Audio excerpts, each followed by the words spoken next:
How will you be remembered?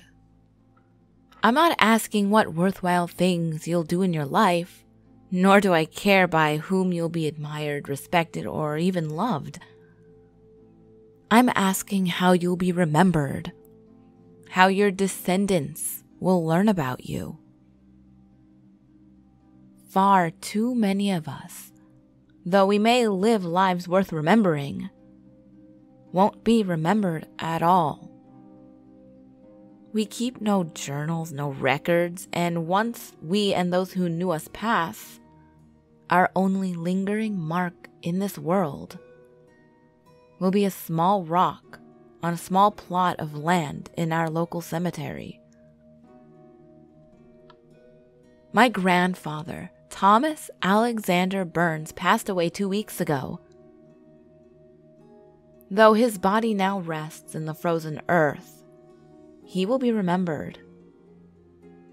Since his death, our family has pored over his journals, in which he wrote faithfully every night for over 60 years.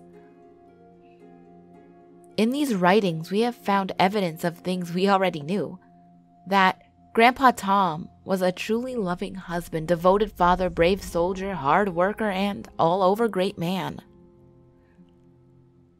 But we have also found a story unmatched in its horror, one which never made its way into conversations at Sunday dinner, a story which seems unfamiliar to all who knew my grandfather. Perhaps it is a story that should have died with him. Despite being a lifelong pacifist, my grandfather was drafted to fight for the United States in the Korean War. He was overseas for a period of 14 months and remained in the army on inactive duty for many years following. During his service, he developed a deep sense of patriotism and found several lifelong friends among his fellow soldiers, the ones who survived anyway. His 412th Battalion saw close combat on a regular basis, and despite not being a religious man, his entry on 4/16/56 maintains that he only survived through the grace of the God Almighty. His opinion of divine intervention, though fluctuated over time, in December of that same year he wrote, "This season, more than any other, sees thanks given to a God who, if he exists at all, allowed my brothers to blend sick to death in the forest of Korea. I find in my heart no desire to praise or give thanks to a being prone to such fickle interventions." Much of my grandfather's writings contain similar cynicism, born of harsh experiences. And though many of his comrades were lost on many different occasions, it was the last week in February of 1952 that haunted him most of all. This, you see, was the week that Sergeant Darwin arrived in his camp. February 25th, 1952. Today we made our preparations to enter a forest outside Seoul, and a 4-day march will put us in prime position and aid troops currently engaged. As a hopeless endeavor is the whisper among the company. I do hope the fighting clears up in that time. March begins at dawn. We camp presently at the edge of an enormous wooded area that seems to have no end. I am hopeful that the navigation equipment all works properly. God, the thought of losing one's life wandering through this forest helplessly like an ass. It does feel a bit dismal in camp, though. It often does on the eve of what many are calling foolishness. It is cold, at nights bitterly so, and once deep in the forest, we will not be able to rely on fire for fear of signaling our position to the enemy, or better yet, burning the whole damned place to the ground. Though, such a blunder would surely not make the press back home. And yes, it is on nights like these, when the wind howls outside the tent setting a chill through the canvas, and I huddle in my coat, barely even able to grip my pencil. That I miss back home the most. It is half a world away, and still the distance seems to me much greater. How can it be in the same planet that my fireplace and my wife, and all the comforts of home? It does actually seem that such a lovely scene would only take place on the same world. Alas, I am here, and the company remains largely the same, though transfer has come and passed. Sergeant Mayhew has been transferred to med leave, and a new man, Darwin, came in his place. He seems to be an all-right fellow. Well, that's all for tonight. As always, I try to remain hopeful. February 26th, 1952. As I said, the march was scheduled to begin today, and for better or for worse, all went off without a hitch. The terrain was light, and it felt as though we had made remarkably good time as we walked. But I spent much time in conversation with the new sergeant, and he is a strange man to say the least. He rarely speaks in the same voice for more than a sentence at a time. It is as though there are a million different people inside of him, all trying to have their say. One moment his tone is gruff and manly, the next he sounds very quiet and timid. And often he will stop speaking in the middle of a thought altogether. And then I tried to press him. "What were you saying?" And he looked at me, as though he'd never seen me before. This was all very particular, but I have heard of people who suffer from diseases of the mind. Or possibly, he's very stressed from being in such close proximity to combat. After all, we are only a 3-day march from the forest's edge, and I must say every step clenches my gut a bit more. God, how I hope the fighting is over when we get there. Judd, on the other hand, seems eager, but he holds more prejudice towards the natives. I do worry, though, what he will be like when he goes home.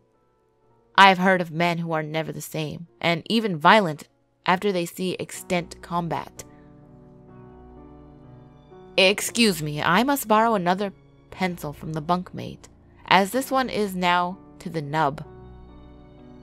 The loneliness was not so bad today, as we all marched together and talked together. However, I do not care much for this forest at nighttime. The sounds outside chill me to the bone. I feel as though this canvas is the only thing separating me from something much worse than combat. Crickets chirp, but sometimes they stop for an extended period of time. And it is then that every snap of a twig sets my teeth on edge, the leaves rustle, and the wind howls relentlessly. I don't believe in ghosts, of course, but the sound is almost enough to make you.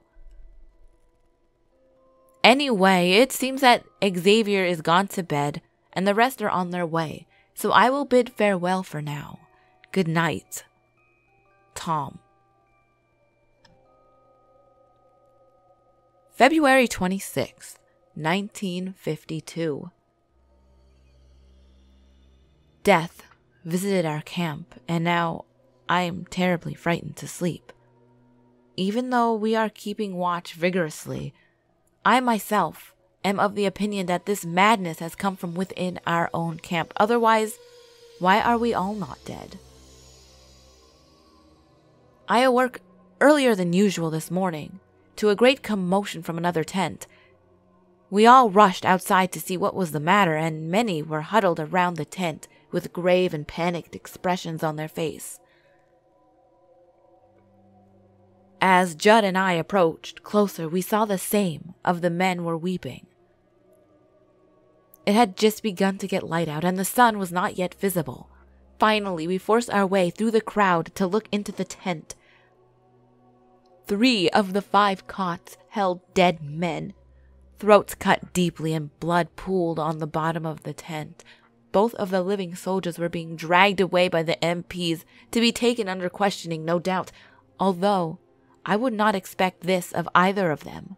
McKinley and Hales, I believe the other name is, no murder weapon was found, and nobody heard anything suspicious or even out of the ordinary. It is a strange mystery as to who the culprit is, but as I say, I do not think this was a sneak attack from an enemy. Several men in the camp had shifty eyes today, and I feel that the culprit is perhaps one of them. Of course, it also could have been McKinley or Hales, but I doubt it. Having known McKinley well, and holding a high opinion of him, and the latter being rather too small to carry out such a task. It is a difficult thing to be met with death so unexpectedly. Though we are soldiers, the camp is very grave tonight. One may think we would be used to loss, but this was not like a combat death, which we may have desensitized towards. No, this was far more close to home, as they say. That the dead were our friends. That this crime must have been premeditated and heartless. And that they were taken in their sleep. Such a vulnerable time, my God. And I shall never forget the looks on their faces, the dead men. The one appearing as though he died, slightly bewildered, and the other two seemingly in great pain. It was difficult to say the least. I could not keep my eye on them for more than a few seconds.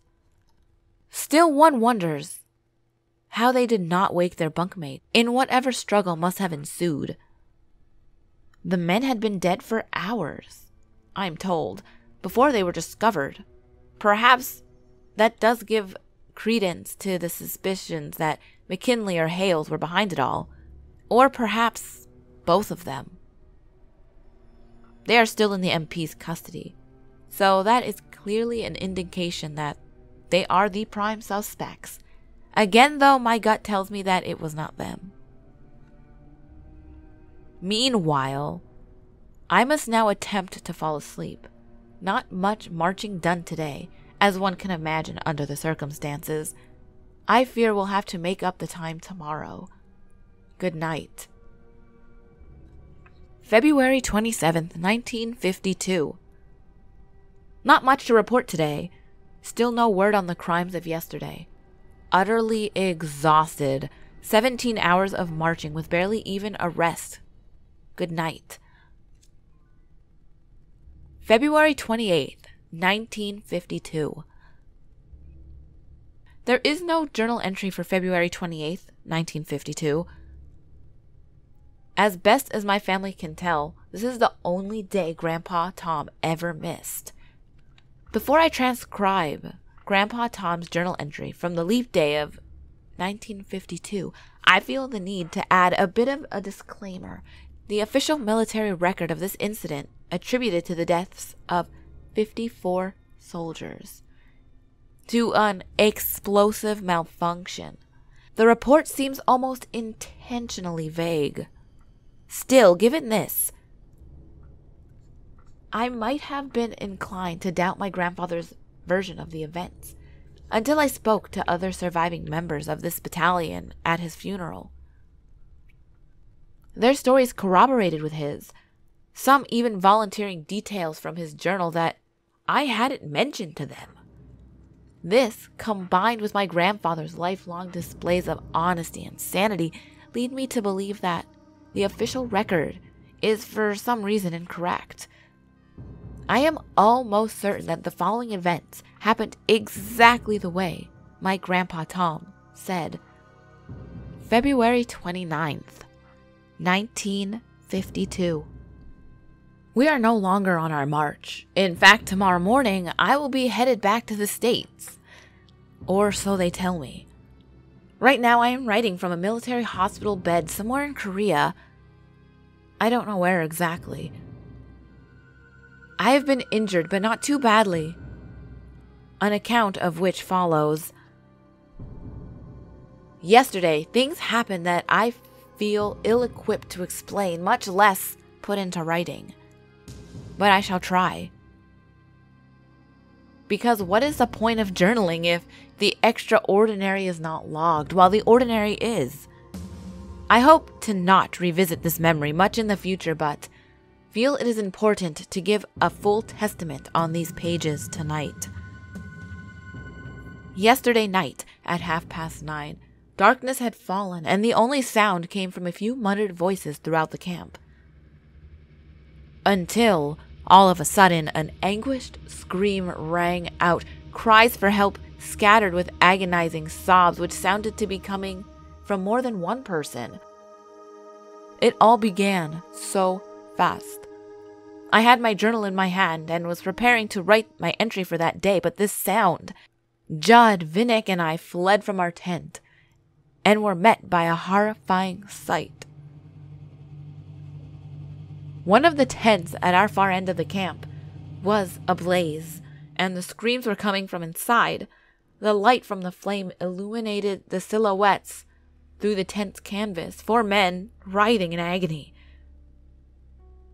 2 of the men had fallen to the tent floor, and the other 2 were still struggling to escape. Someone near the tent shouted, "It's padlocked!"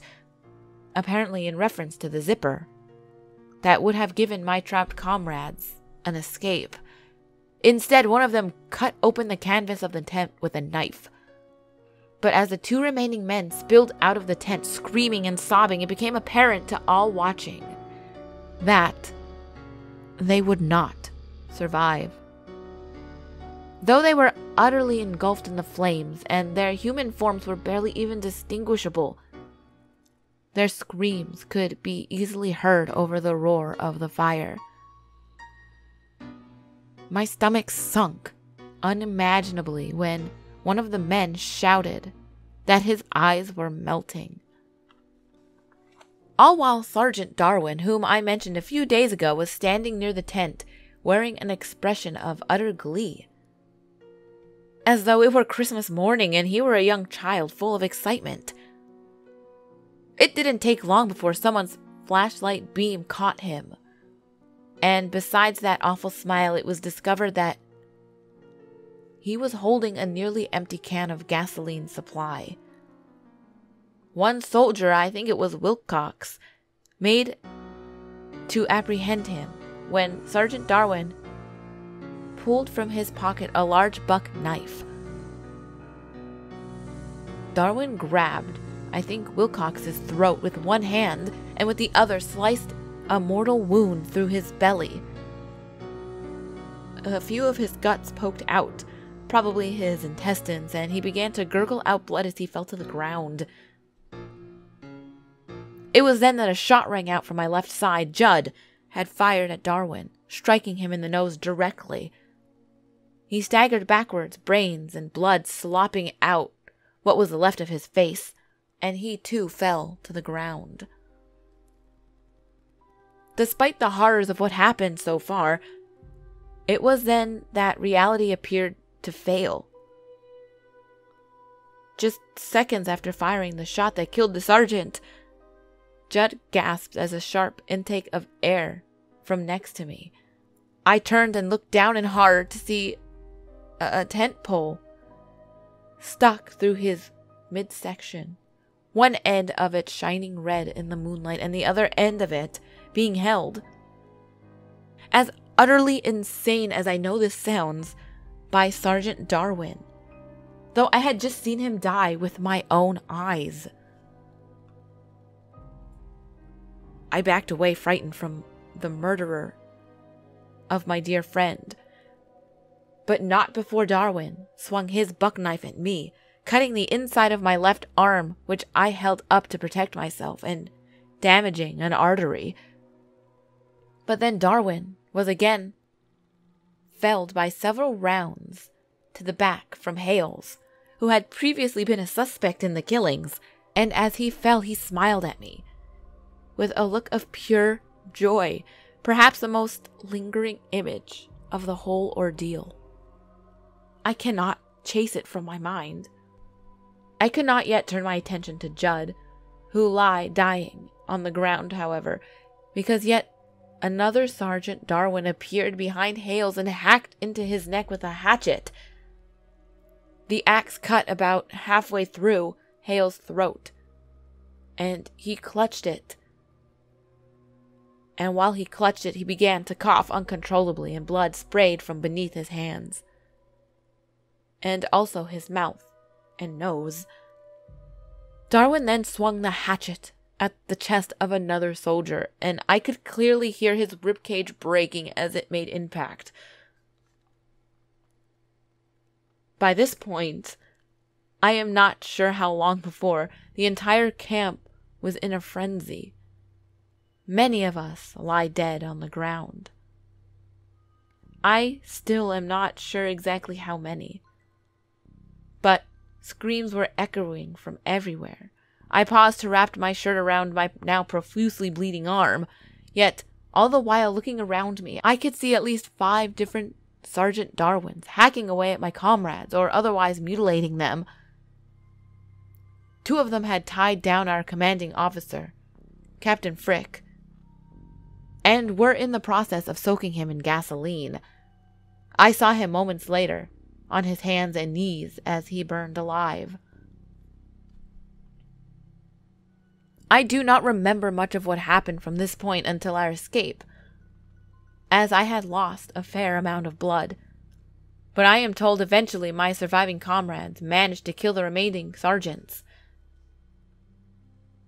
I have heard it estimated that nearly a dozen Sergeant Darwins met our camp that day, though we can only find the body of one when all was said and done.